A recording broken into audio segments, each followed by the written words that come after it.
build it. He will. It's the Skinny on Sports Podcast with Aaron Cow. I throw balls far. You want good words? Data language. Talk real sports with a real man. Come after me! I'm a man! I'm 40! And now, here's the be-all, end-all, know-it-all of high school, college, and pro sports. Aaron Skinny Cow with the Skinny on Sports. We're talking about practice, man. I'm the MVP. Good Garrison Financial Friday out there, Western Oklahoma. Welcome to the Skinny on Sports, right here on 98.1 FM, the Sports Animal. Glad to have you along for the next hour. Lots of stuff to talk about. A gigantic streak was broken this morning. I mean, a long streak was broken this morning. Very impressive streak. And it only got just a little over halfway to the longest streak. So that got me to thinking, what are the most unbreakable records in sports? So we'll talk about that at the top. Have you seen the money distribution from U.S. Soccer for the men's performance in the World Cup? It's an interesting topic of conversation we can get into with Scott, the money man. We'll have some FPI, ESPN FPI football ranking. College football rankings are out. Is that gender baiting? Would that be? They call it race baiting. Are you gender baiting me into a philosophical? No, it's just going to paradox here. We're going to state the facts using numbers to maybe show that it's unfair. You're going to get me in trouble. To maybe show it's unfair. You're going to get me in trouble. So we got does the ESPN FPI formula, because it is a formula that spits out these numbers. Does it have an SEC bias? And I'm dead serious about that. Oklahoma, when we start talking about it's got strength of schedule whipped into this thing too. OU's number 2. Poor Arkansas. They're number 1 on that every year. They're terrible. No wonder they're terrible. They always have the hardest schedule every single year. Man. But there was a lot of chest beating on Twitter when this all kind of came out yesterday by the SEC people. And, of course, the others were like, well, yeah, ESPN owns your conference. Of course they put this together. So we got all that kind of stuff. But for OU specifically, how much did the SEC midstream switching from 8 games to 9 games? Because you realize who should be on the SEC schedule this year versus who is. We'll talk about who's too high, who's too low. Our man Ryder Cowan right in the mix at the Trans-Mississippi Amateur Golf Tournament up at Southern Hills. At one point yesterday, he had opened up a 3-shot lead. And then the guy that's leading, Parker Sands, went nuts on the back 9 and caught him and actually passed him. So Ryder, two shots out of the lead going into the final round today. And up at Southern Hills, he'll tee off here in about 30 minutes. So we won't really – they do it in 3-hole increments, so we won't even know how he started until after the show is over. 225-9698 is the phone or the text line. That is 225-9698. Give us a call, shoot us a text. We can talk about any of those things. Whatever else might be on your mind, feel free to chime right in at 225-9698. If you're going to be outside the listening area, a couple ways to stay in touch with the show. Log on to kadsam.com, or you can download the Paragon app. The app's got it all. All the radio stations. Penny News, the brand new edition of the Penny News is out on your favorite local newsstand. Go pick up a free copy of the Penny News or check it out online at thepennynews.com. Big Elk and Paragon TV just around the corner. And with the high school football season not that far away, shockingly enough. Hello, boys. How are y'all today? Doing great. Real good. Doing great, Looking man. at these rankings. First time I've seen them, so I'm trying got to up, got a workout in with my son, went home, ate some eggs and bacon. I packed my bag.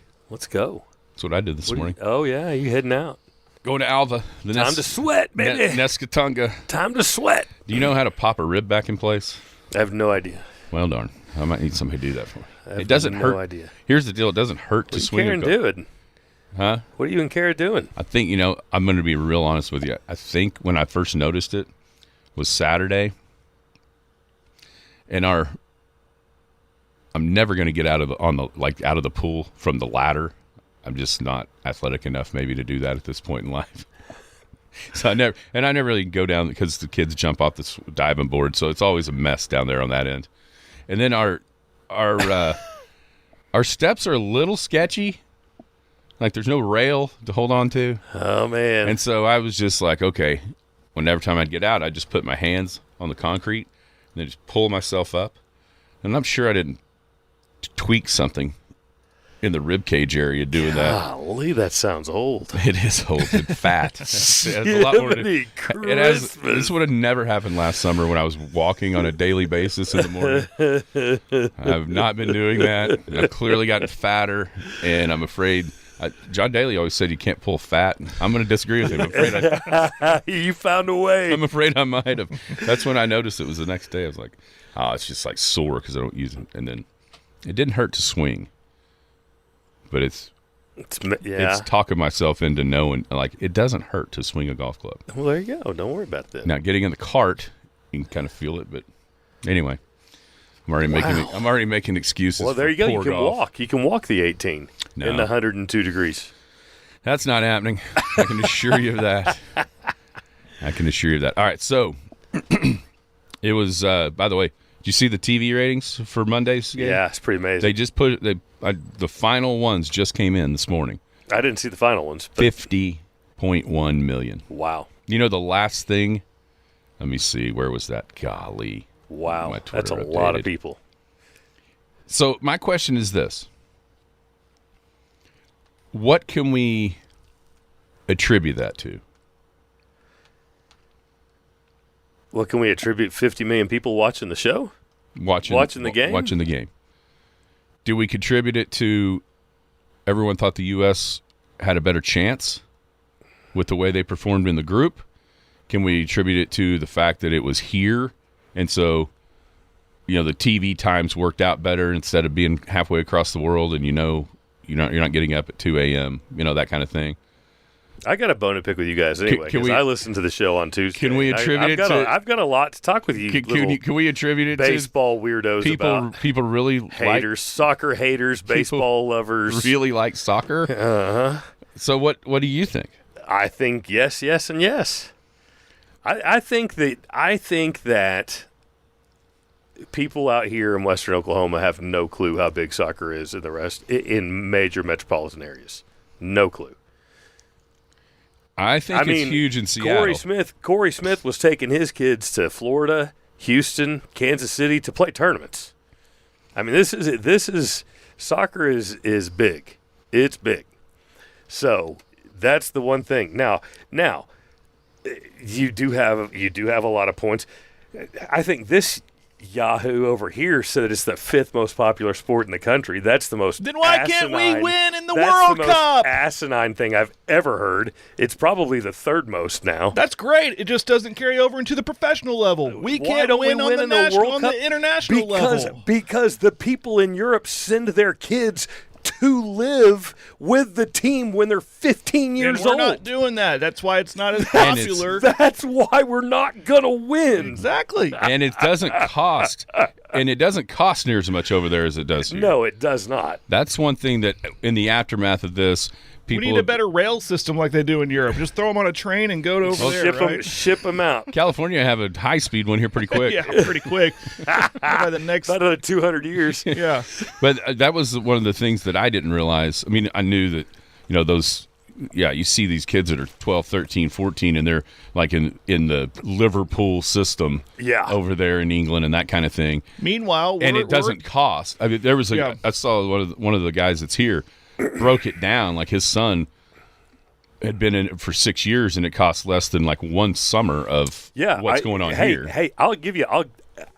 Do you want to know what European soccer? You want a good relative way that Oklahomans can understand what soccer is in Europe?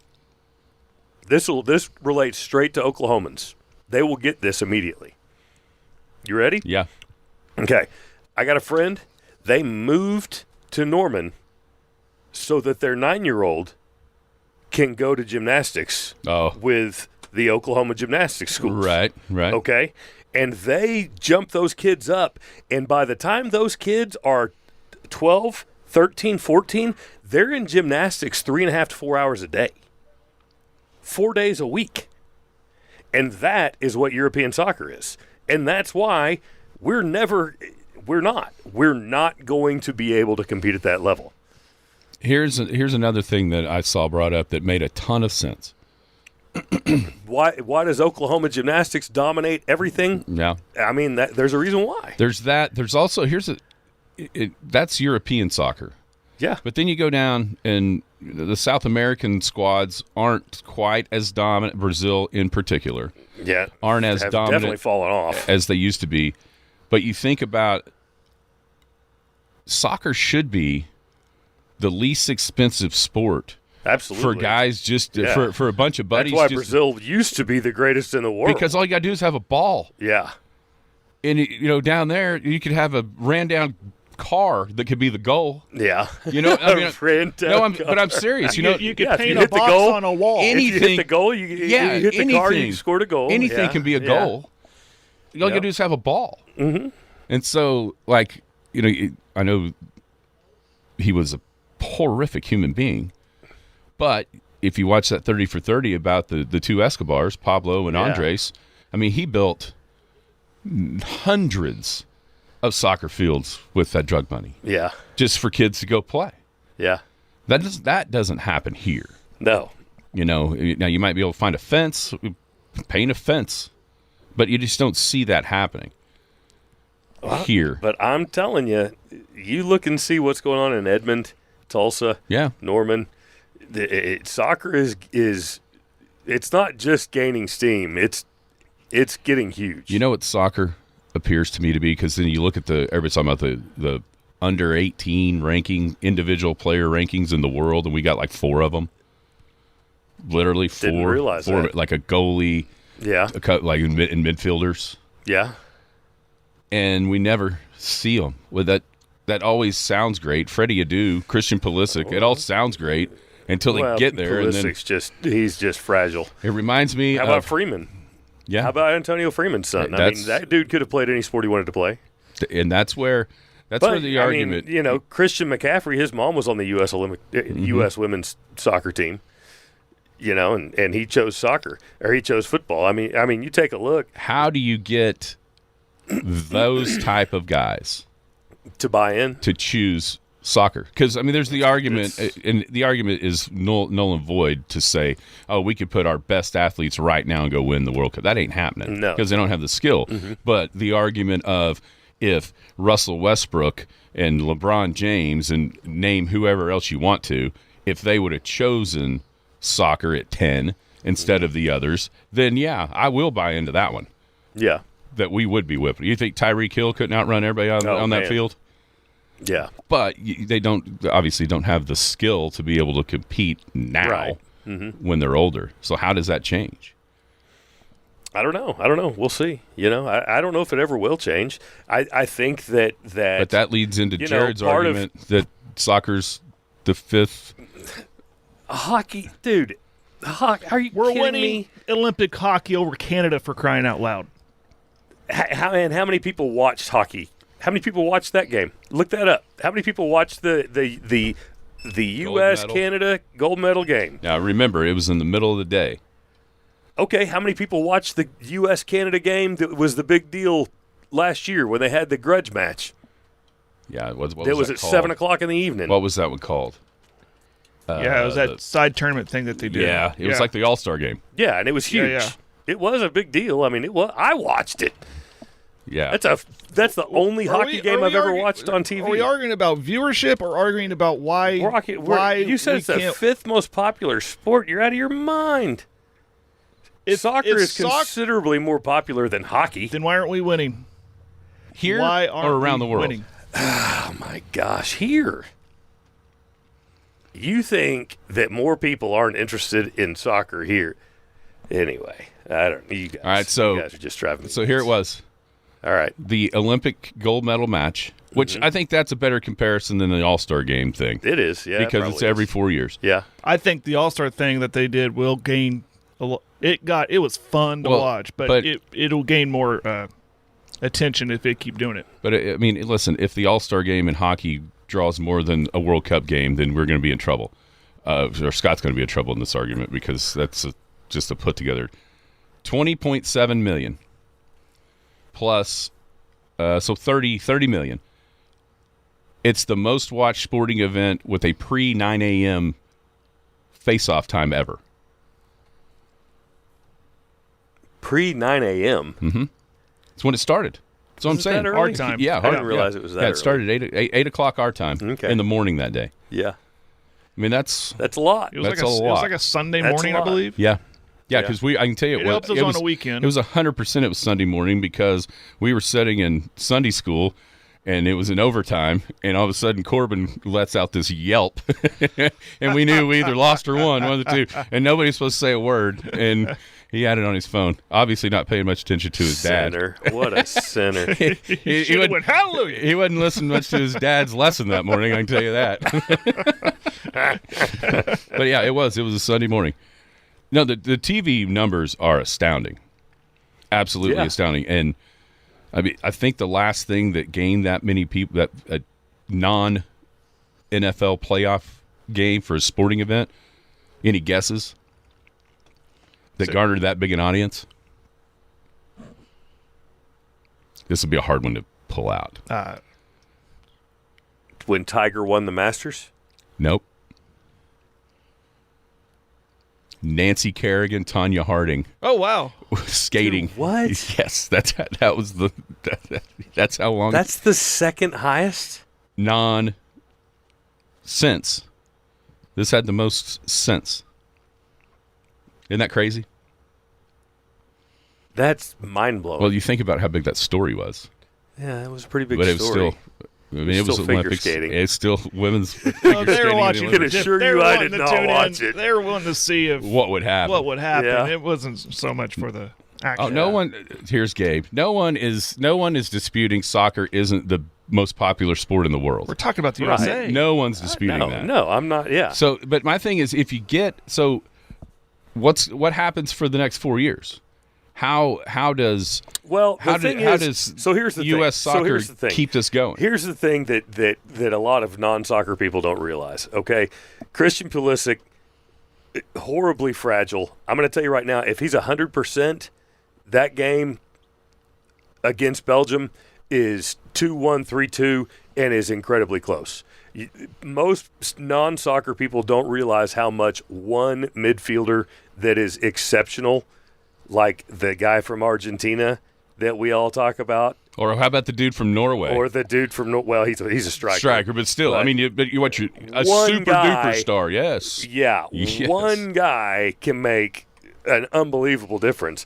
And so, hey, you never know. Maybe we'll end up having that one guy that's like, what's his name? He's on TV all the time now. Football player for the Giants that grew up in army housing in Germany. Strahan. Maybe we end up having one of those guys like Strahan that grows up over there in Europe that comes over here and isn't that the biggest issue though? Yeah. MLS is what? It's not even top 10 league in the world. Oh no, I'm not. But I mean, but people most go to popular those. sport and most popular leagues. That's no. I'm not. I'm going talking about there. being good enough. I'm talking about Oh yeah, MLS might be the 10th highest league, maybe. So the point I make it is, if you don't change that somehow with like the feeder system, here with money, the feeder system, everybody has to go overseas, and then if you're 10 or 15 and you're going, okay, wait a minute, I have to move to England, and grow up by myself in England, versus I'm pretty good at basketball or football. And I can stay here to do it. That's a huge detriment. It is, yeah. Like the whole infrastructure of the soccer is so off. Mm-hmm. And here's why the women have been so, because this is just the truth. The infrastructure for the women's soccer is massive. Was 30 years ahead of anybody in the world because of Title IX. Because of Title IX. Yes. There you go. It was so we're so advanced. Like you're seeing we are European men's soccer and women's because there's because that's where money was spent. There's so many billions. There's tons of countries that don't even play women's soccer still to this day. Yeah, default money went to women's soccer because they had to find somewhere to put the money that went to football. That is correct. And now we look at the poor men's team. Yeah. They generate $16 million from their performance. $16 million. 20% right off the top goes to U.S. soccer. All right. And so now you're talking about 3.2, 13 million-ish, and they got to split half and half with the women. $7.5 million went to the women. So that's pretty asinine. It is pretty asinine. It's the agreement that was made because the women are better performing than the men. But it's also the WNBA, NBA conversation as well, because do you know what the projected revenue is of this World Cup that's being played right now? Oh, my gosh. No clue. $10 billion. Yeah. You know what the 2023 Women's World Cup, the last one, we know what it generated? Oh. Yeah, $500 million. I mean, $500 million. $500 million. $570 million. Yeah, you told me. And the good news for the men is they're going to get half of that. I mean, they are. The way that thanks, ladies. Everybody shares. Yeah. So that was. Everybody shares. It was a lot of fun. I'm still watching. It was a lot of fun. I mean, Holland, man, wow, that guy. And you guys are completely wrong, by the way. If he was in the NFL, he would not be a wide receiver. What do you think he'd be? If he was in the NFL at college, they would have put another 40 pounds on him, and he'd be an edge rusher. Yeah, that's probably right, too.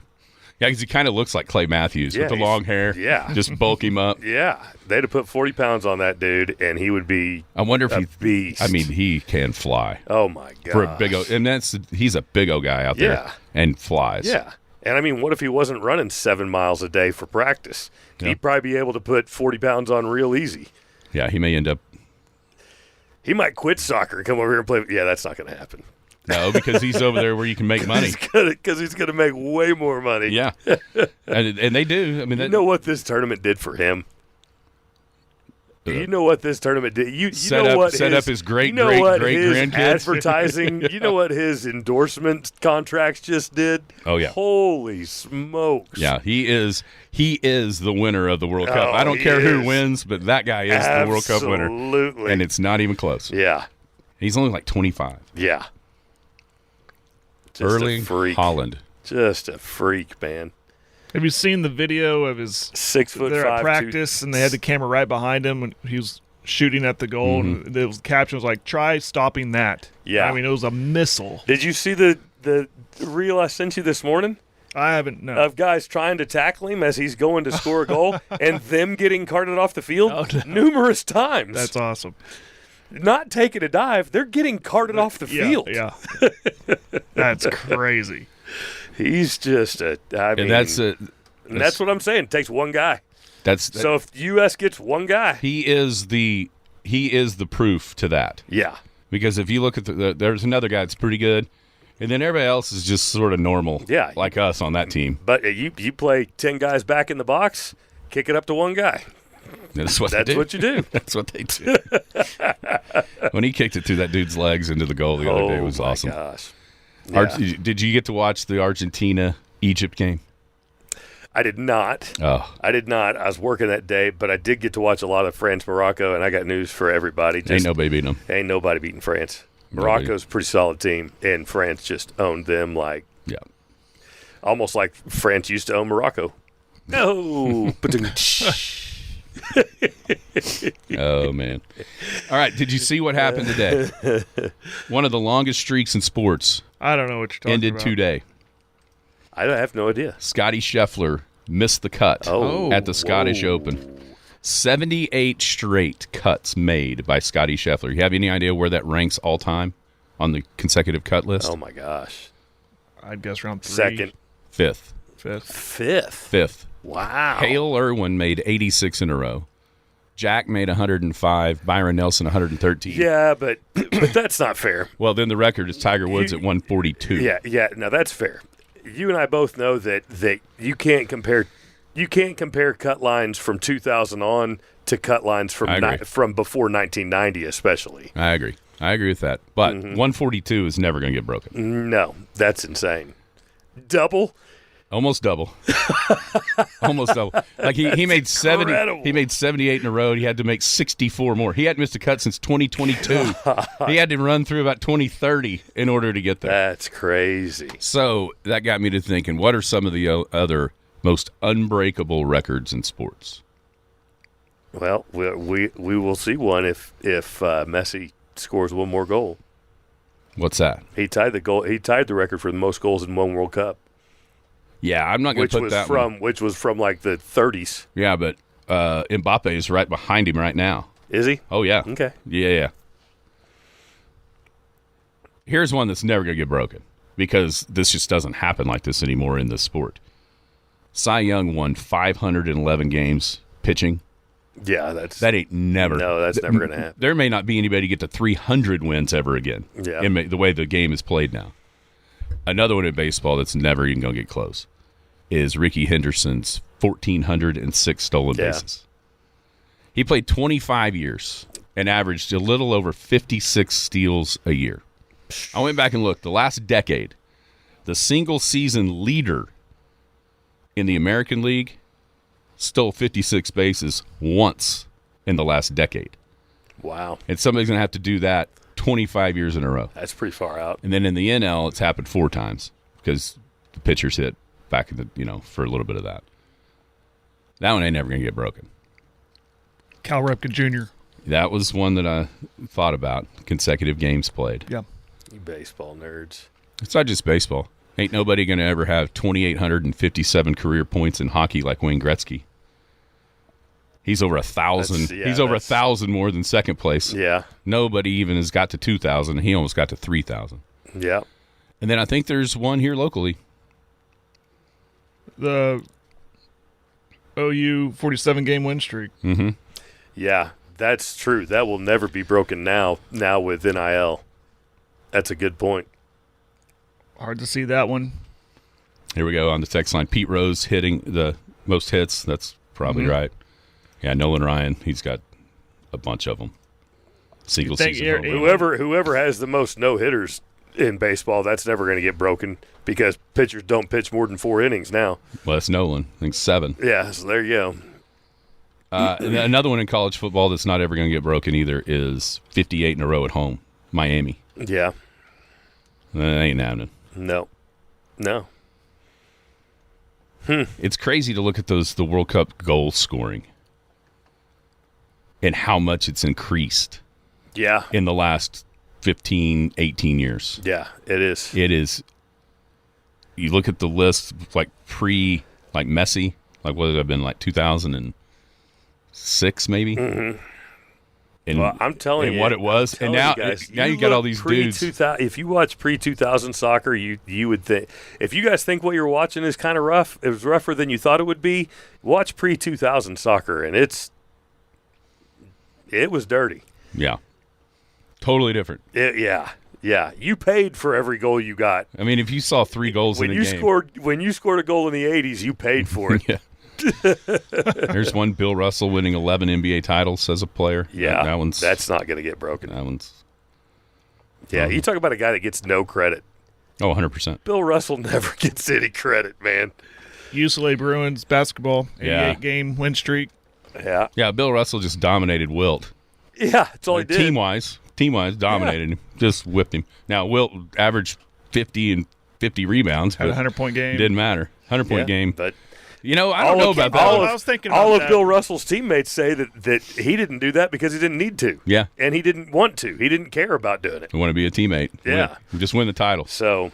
Yeah, the 100-point game, that one seems pretty far-fetched, but in today's game, I mean, we just let Bam Adebayo score 82 or whatever this last season. So yeah, when he did that, I was like, who? Yeah, exactly. I didn't have a clue who the guy was. Yeah. So that's one of those that you could almost manufacture that one in a way to with the 3 points, yeah, especially with threes. Yep. And how fast the game is now.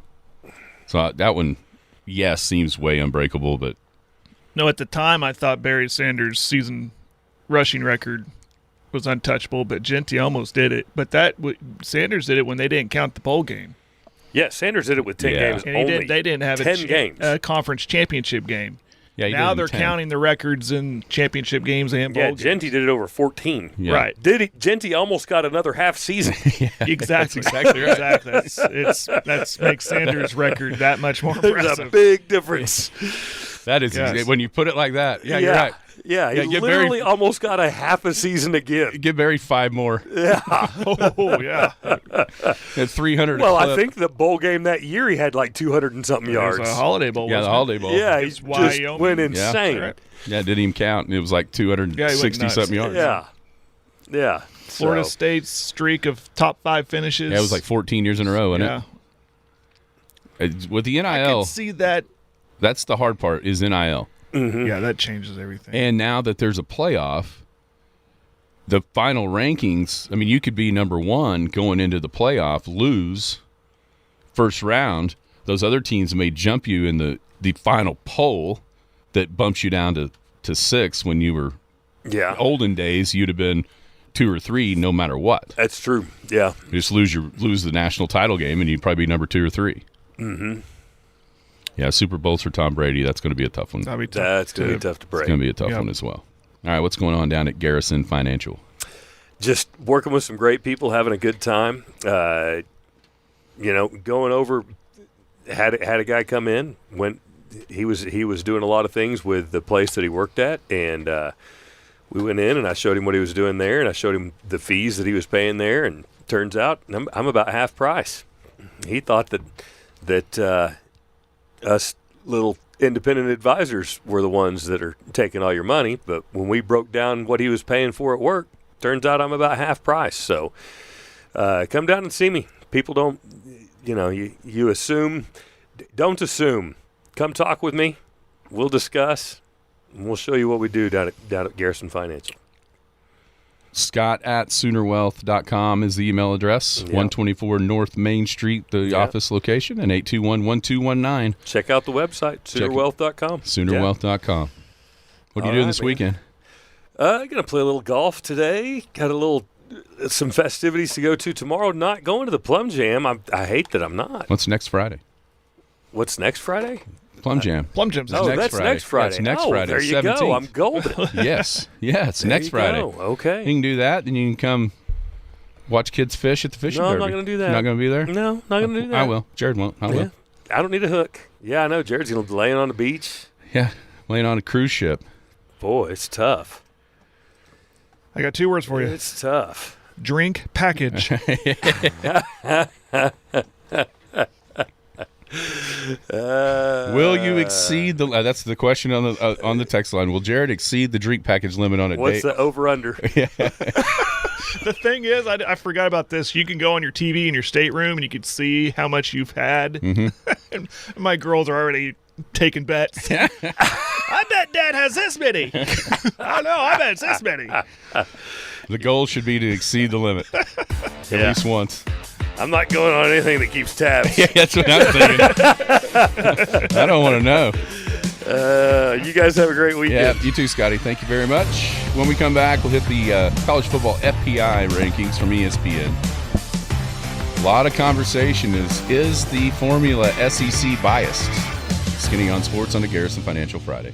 Hello, my name is Scott Garrison. You may remember me as Scott the Barber or just as Ron and Carla's son. I've been involved in our community since opening Scott's Barbershop on the southeast corner of 3rd and Main in 1998. Now I'm back in the same building as Garrison Financial. I started investing in my 20s. I invested through the dot-com crash and the Great Recession. I started caring for other people's money in 2018, and I truly enjoy sitting down with my clients, understanding their wants and needs as well as what keeps them up at night. Whether my friends just want me to invest a little of their savings or want me to work with their tax and legal professionals to strive towards optimal efficiency, we can do it all. I believe communication is key to helping my clients reach their goals. For if we are faithful over a few things, we shall be given more. Contact me at scott@soonerwealth.com. Securities offered through registered representatives of Cambridge Investment Research, Inc., a broker-dealer member FINRA and SIPC. Advisory services offered through Cambridge Investment Research Advisors, Inc., a registered investment advisor. Garrison Financial and Cambridge are not affiliated. This communication is strictly intended for individuals residing in the states of Colorado, Nevada, Oklahoma, and Texas. No offers may be made or accepted from any resident outside the specific states referenced. Cambridge does not offer tax and legal advice. advice. The Skinny on Sports. This is one of the most awesome experiences of my life because I'm getting a drop right now. I can't believe it. Welcome back. It is the Skinny on Sports, 98.1 FM, the Sports Animal, hanging out here on a Garrison Financial Friday. As always, appreciate Scotty G's time on a Friday morning. Cut it up, chop it up, talk about anything that's going on in the world of sports. Man, we've got a busy week and a half here in Western Oklahoma. Coming up starting today out at Foss Lake, 36th annual Foss Lake Christmas in July, honoring veterans past and present. Opening ceremony starts tonight at 7:30. Special guest speaker is Brigadier General Colby Wyatt, Director of the Joint Staff, the Oklahoma National Guard. Be food and non-food vendors out there for today and tomorrow. Tomorrow you got the dam run at 7. You check in, all kinds of different things going on throughout the day. Dean Jackson Band, 8 o'clock tomorrow at Cedar Point Circle. Fireworks will go off at dark. Then Dean will play a little bit, continues after the fireworks. Lights out at 11 o'clock. 36th annual Foss Lake Christmas in July this weekend out at Foss Lake. Then coming up next Friday, a week from today, it's the 5th annual Wild Plum Jam over at the Sayre City Park. It's going along with the Dust Bowl Days celebration. Enjoy a great night of live music for some of the best Red Dirt artists there are. It'll be Presley Hale, Casey Donahue, Tyler Wilhelm, and, of course, Pat Green.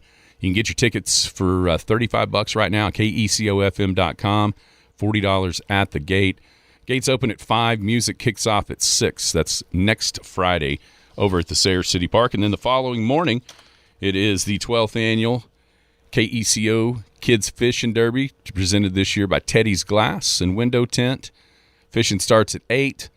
We'll have T-shirts for the first, 100 kids. Get a free T-shirt that morning. 8 to 12 fishing, and then the family day at the park, presented by Teddy's Glass. That'll go from noon to 2 with the carousel, the putt-putt, and all the family fun. You just got to show up and fish, and we've got all kinds of great prizes. 35 or so tagged fish. It'll be worth $100 a piece if you catch one of those. You got $100 every hour for the biggest fish that's weighed in. That's Lipscomb helping us out with that. Win one of the 5 lifetime fishing licenses that'll be up for grabs for different things throughout the day. And then the grand prize, a guided fishing trip for 4 to Lake Texoma, plus a $200 fuel card along with that. Give away 40 rods and reels, free bait by Totally Outdoors.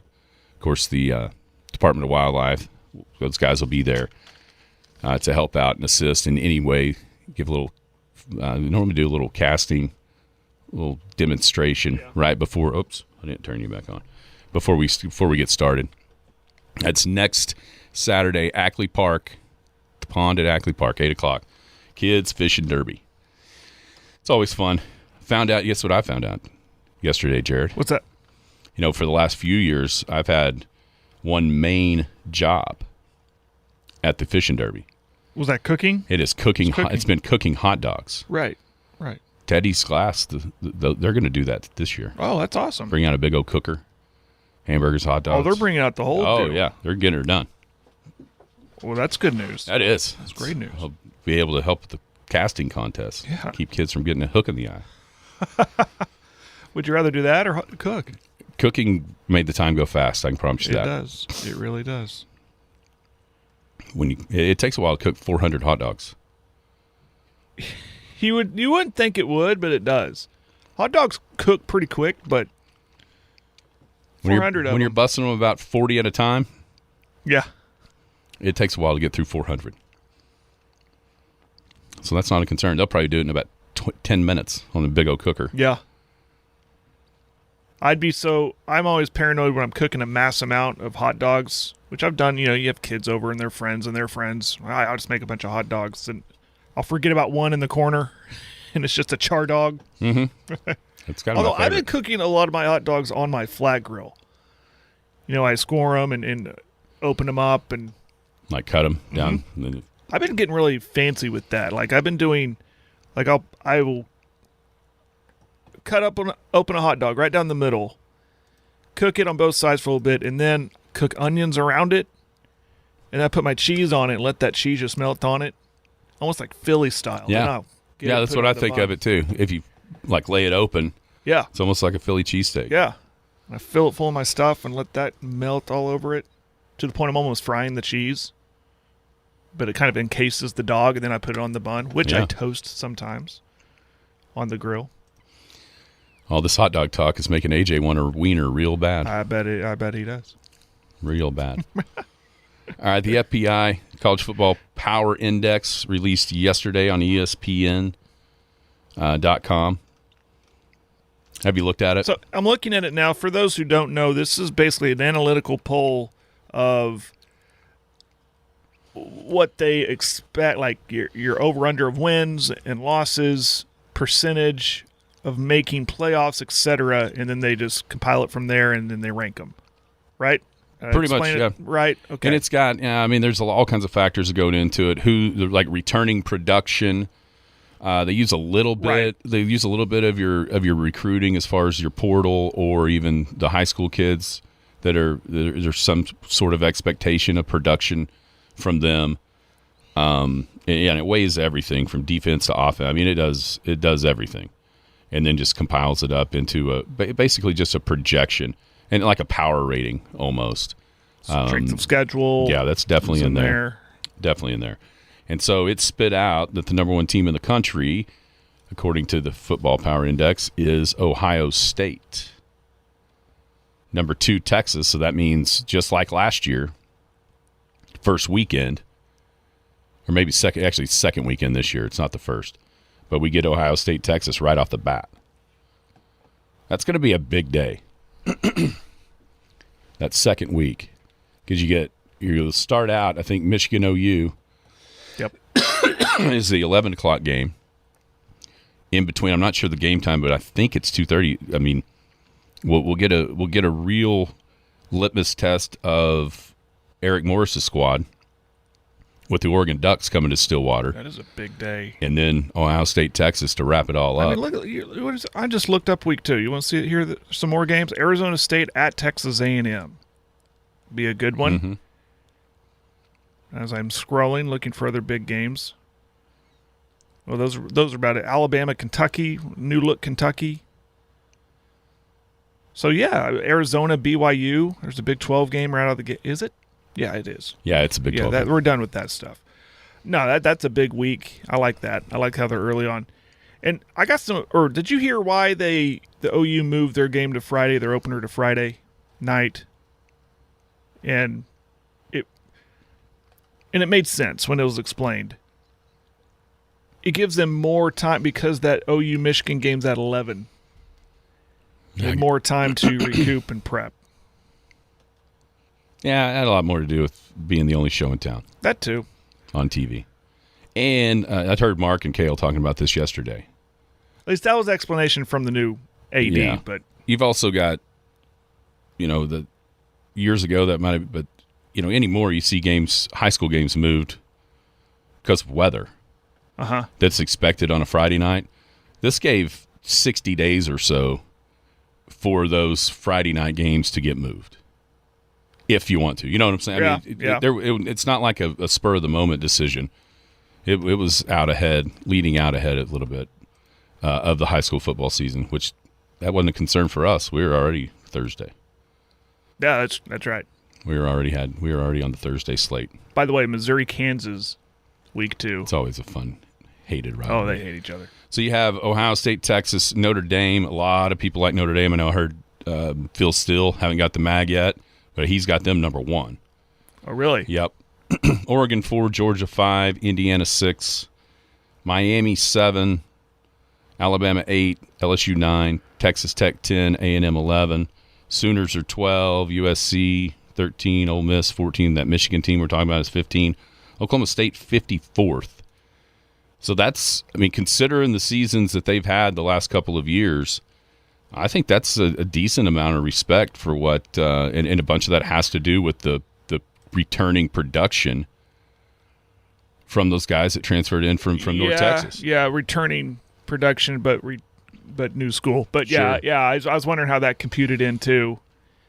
But so returning production based on a personal production right. level. Yeah. Yeah, not where your school is at. That's right. No, I agree. And honestly, I think they're a little too low. I think it could be higher. But again, it's analytical. It's hard to argue against these numbers. But some people are. Some people are thinking there is a bias here. And that bias. Why is that? It's because it's just a natural. It's a natural thing for non-SEC/ESPN folks to look at this and see that every SEC team is in the top 50. I think Arkansas is the last ranked one, and they're like 47th maybe, or Mississippi State 49th. And when you really start looking toward the top 25, I mean, it's got, and this is something that everybody has talked about for years and years when it comes to the normal rankings. When people run out, say somebody that's a voter has like 20 solid. Okay, I know this is my top 20. Now, what do I do with the last 5? I'll throw in a couple of the middle of the road SEC teams that way when the big dogs play them. Oh, it's a rank win. Oh, look at there, beat number 23 Missouri. And that's just the nature of college football and arguing, and why it's so much fun to talk about. But I mean, you look at the top 23. 1, 2, 3, 4, 5, 6, 7, 8, 9, 10, 11, 12. So half of the top 23 are comprised of SEC schools. And so now it's like, okay, well, is the formula biased toward the SEC because it's an ESPN thing? Maybe, maybe not. But that's what it spit out. I get it. But I'm looking at this, too. I see a lot of Big Ten, Ohio State, and Oregon and Indiana, so I get the one side of the argument, but whatever. I think a lot of this. So my question is, when the first AP poll, preseason poll comes out, and coaches poll, how similar will it look to this? You mentioned Phil Steele already has Notre Dame in his number 1 team. There they are at 3 in this poll. I would bet you when we see the first coaches in the first AP poll released here, a month maybe, I would bet you anything that the top 2 are the same and maybe flipped with Texas and Ohio State. It would not shock me at all if Texas isn't the number 1 team going into the season. There's a lot of hype around them with what we saw Arch get better through the season. Offensive line was probably better than they thought with Gooseby coming back. That helps immensely with the perception of Texas's offensive line. The portal guys they got, it was one of the shiniest portal classes. Cam Coleman, who isn't the best receiver but is closest to Jeremiah Smith of anybody, at least going into the year, with what he's done at Auburn and how dominant he has looked at times. I mean, all you got to do is go back and watch that OU game last year, and Sooners had nobody that could cover him. And they covered about everybody throughout the year. Yeah, right. And they had nobody that could do anything with Cam Coleman. So that's – I think it'll look – at least the top 10 to 15, I think it'll look pretty similar. But, I mean, if I'm buying into this theory, I look no further than Florida at number 18. Really? What did Florida do last year to show that they were a top 20 team? Beat Texas. They lost quarterback, lost coach. Mizzou. Auburn at 22. I mean, the Florida thing's interesting because they have on this the projected win-loss. They projecting them at around 6-5, 7-4 maybe if they're lucky. And then teams around them, like even below them, Clemson projected at 8-4. BYU, by the way, the team I think is too low. Yep. Projected at 8-3. Yeah, why is Florida there? Where they're at? Returning production? Was there a lot of turnover when the coaching change? Did he bring in people like Mestamaker, or excuse me, like Eric Morris did with Mestamaker and Hawkins and company? I don't know. Seems a little high for them. But that is the argument. Is like SMU is 24th, and they're projected to go 8-4, where Florida's what were they there? Yeah, 6, maybe 7-5. 6-6. Yeah. And that part of that schedule, because then when you flip over it, but once again, I mean, depending on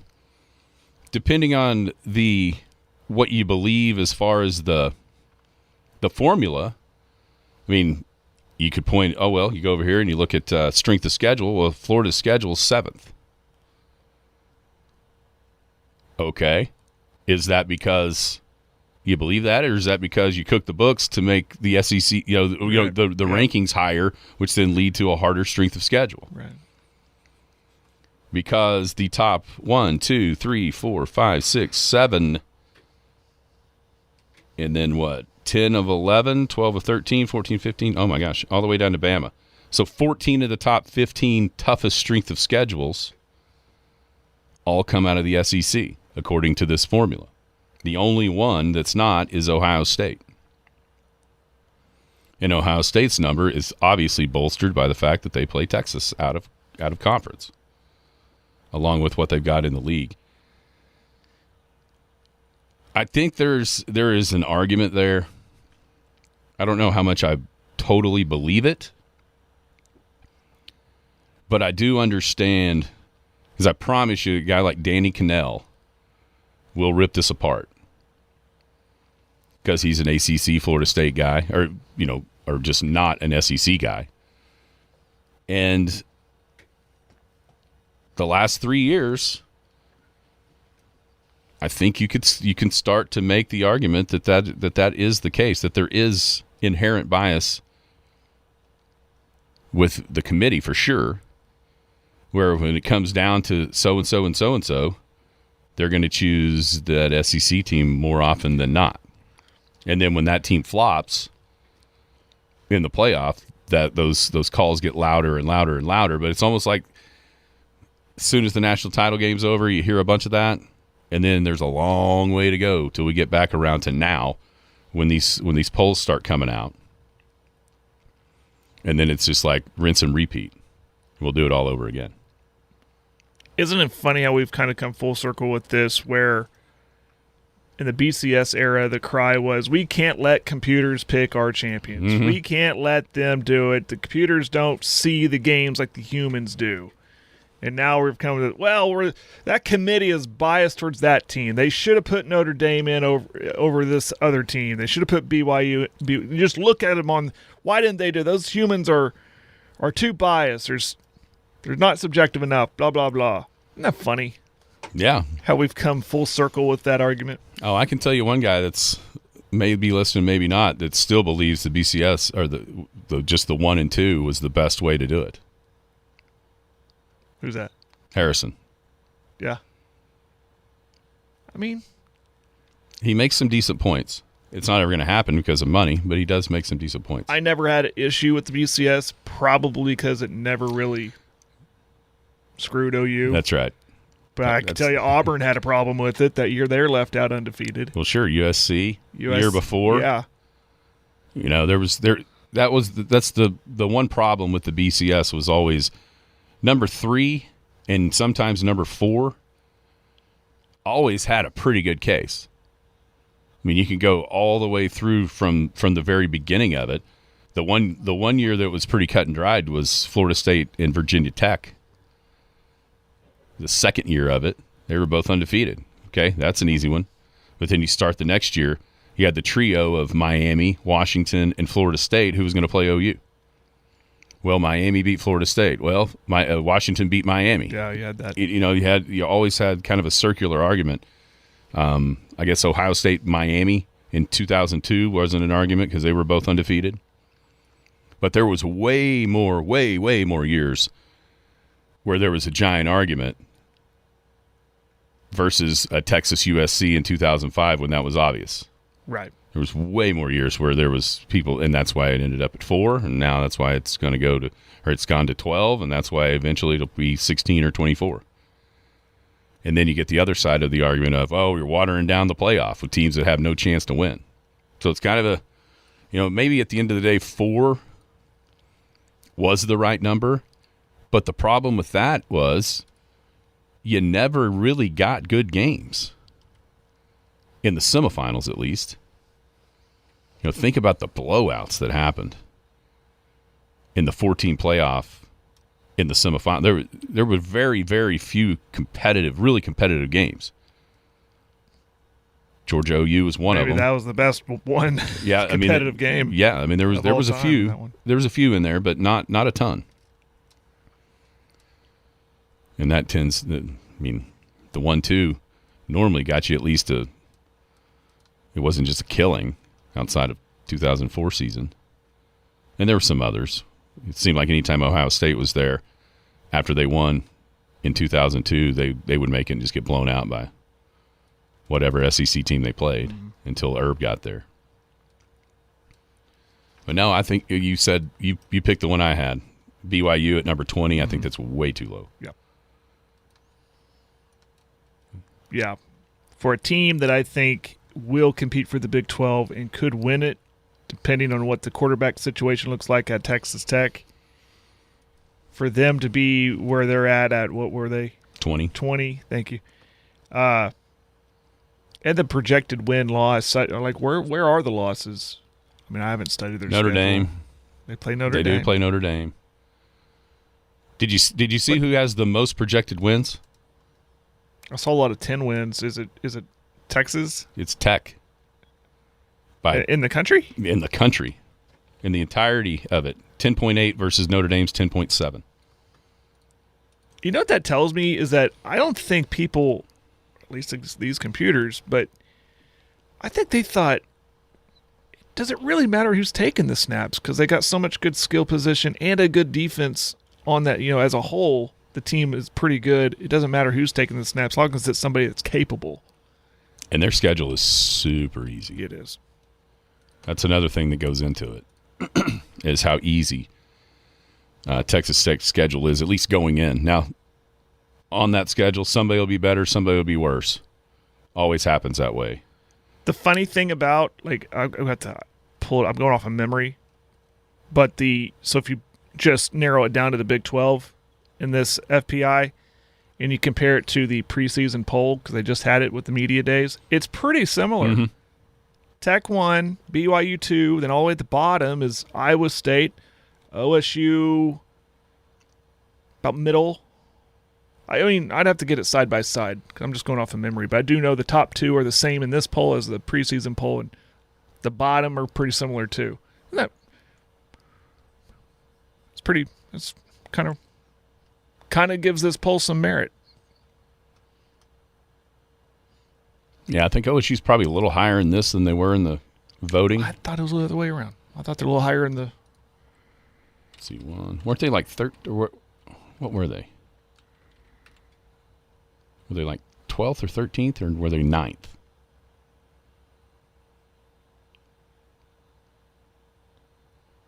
Here we go. Big 12 coaches. Coaches. It's a coaches poll. I couldn't remember if it was a coaches or it was media. Coaches. And just show me the darn poll. I don't need an explanation of... They're 11th in this, in the Big 12. I can't find the poll. It's either 9 or 13. Sports Illustrated, you are horrible. Your website is a joke.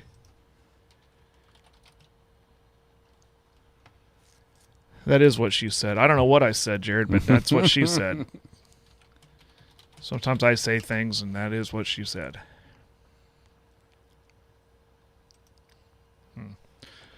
Well, anyways, so I'm anxious. So, again, OSU was 9. So they're 11th in this one. That's good on the text line. Not worth repeating, but that is good. We were looking for the poll. We were looking for that poll. Are we done? No. Okay. Yes, but no. Wrapping it up next. Yeah. Let's talk a little bit about Ryder. Cool. He's played awesome. Just, man, that Parker Sands. Did you see what he did on the back nine yesterday at Southern Hills? I'll tell you next. Hello, my name is Scott Garrison. You may remember me as Scott the Barber or just as Ron and Carla's son. I've been involved in our community since opening Scott's Barbershop on the southeast corner of 3rd and Main in 1998. Now I'm back in the same building as Garrison Financial. I started investing in my 20s. I invested through the dot-com crash and the Great Recession. I started caring for other people's money in 2018, and I truly enjoy sitting down with my clients, understanding their wants and needs as well as what keeps them up at night. Whether my friends just want me to invest a little of their savings or want me to work with their tax and legal professionals to strive towards optimal efficiency, we can do it all. I believe communication is key to helping my clients reach their goals. For if we are faithful over a few things, we shall be given more. Contact me at scott@soonerwealth.com. Securities offered through registered representatives of Cambridge Investment Research, Inc., a broker-dealer member FINRA and SIPC. Advisory services offered through Cambridge Investment Research Advisors, Inc., a registered investment advisor. Garrison Financial and Cambridge are not affiliated. This communication is strictly intended for individuals residing in the states of Colorado, Nevada, Oklahoma, and Texas. No offers may be made or accepted from any resident outside the specific states referenced. Cambridge does not offer tax and legal advice. The Skinny on Sports. Welcome back. Wrapping up a Garrison Financial Friday right here on the Skinny on Sports, 98.1 FM, the sports animal. You know, one of the hottest topics of the summer has been the play of one Ryder Cowan. Grew up right here in Elk City. Multiple-time state champ when he moved to Edmond in junior high. Throughout his high school career. Been at OU now, going into his senior year. Obviously, the tied 23rd at the U.S. Open this year at Shinnecock Hills. Was on the Palmer Cup team last weekend over in Ireland. And now one of the biggest amateur tournaments in the country, the Trans-Mississippi Amateur Tournament this year being conducted at Southern Hills in Tulsa. Going into the final round today, you've got Ryder. 2 shots off the lead. He's shot 3 straight 68, 3 under 68s on Southern Hills for a 9 under par total. At one point yesterday, he had a 3-shot lead over a handful of guys that were at 6 under. Parker Sands was one of those who was the leader going in to the 3rd round. Sands made 3 bogeys in his first 6 holes, and it slipped from 9 under back to 6 under. Then he birdied number 9 to shoot 2 over on the front 9. Then on 13 through 17, so a 5-hole stretch, he made an eagle and 4 birdies in a row. And then bogeyed the last to shoot a 68 as well. So he's 11 under par. Both guys from Edmond. Parker Sands is going to go to Florida to play his college golf, but he's from Edmond, and so I'm sure those guys know each other. Yeah. But they'll be in the final group. Just got off, I think, about 20 minutes ago. Both part of the first hole. But, yeah, Ryder Cowan all the way up to 10th in the world amateur golf rankings, and really, for all intents and purposes, is at least number 9 because Jackson Coyven is still on that list, who has turned pro, playing in his second PGA Tour event this week. So that's something that we'll be able to monitor today and talk about on Monday. See if Ryder can come back from that 2-shot deficit to win up there at Southern Hills. But, man, what a summer he's had. It's been really, really good. Hope that momentum carries. Yeah, I know his grandma was worried about him getting back and playing in this one. Like, she went from Southern Hills to Ireland. No practice round. Hadn't bothered him yet, that's for sure, up in the heat at Tulsa. So that'll be fun to watch. And of course, we got the Scottish Open this week, and the British Open is next week. That is right. That's true. It's next week. Next week. Yeah, we'll have the British Open next week, so we'll make our picks on Wednesday. I can tell you who I'm not picking. Scotty Scheffler. Scotty? Not going to do it. I didn't do it in the U.S. Open, even though thought I probably should. Yeah, he's kind of going away from being that automatic guy on your list. Yeah. It's crazy. Yeah. But he kind of has. What are you doing this weekend? Oh, nothing. I might head out to the lake Saturday night to my dad's, watch some fireworks. Mm-hmm. That's about it. Sure, got there'll some be stuff around the house when you get done. Just taking advantage before I got it. I'm kind of putting it off, but before I start packing. That's about it. You look forward to today? Yeah. It's always a fun weekend. Yeah. At Tunga. Well, be sure you say hi to Newcastle Trey for me. Oh, I always do. Always do. I'm just not going to pick him to win the British Open, AJ. And I didn't pick him to win the U.S. Open either. He wasn't one of my top 3. And at some point, he'll be just fine. Yeah. His results outside of this week have been phenomenal, just not winning. Yeah. Draft tomorrow in MLB drafts. There's some of you guys that could go. Yeah, and cash on Sunday in the minor league. That's this Sunday. Yeah, it's this Sunday. Okay, make note of that. Yeah, Cash Mayfield, 11 o'clock. I think it's on the NBC. I know it's on Peacock, maybe NBC Sports Network, but it's the minor league baseball all-star game that he was selected to be a part of. I'll probably find some baseball games to watch tomorrow, too. Rangers, fun game last night. White Langford off the DL, and he gets a walk-off hit to win the game. Got him back just in time. That might be what they need. That's second half injection of. Get Corey Seager back and healthy. That's probably what they need. They're right there. They are right there. Just get in the playoffs. Never know what can happen. This has to go U baseball. That's right. Hey, yeah, that was proven. All right, everybody, have a great weekend. Thank you to Scotty G for stopping by on this Garrison Financial Friday on the Skinny on Sports right here on the Sports Animal. You've been listening to the Skinny on Sports podcast with Aaron Cowan. Be sure to hit that subscribe button to get alerts of when the latest podcast is available. Thanks for listening. That ball is blistered to right. Way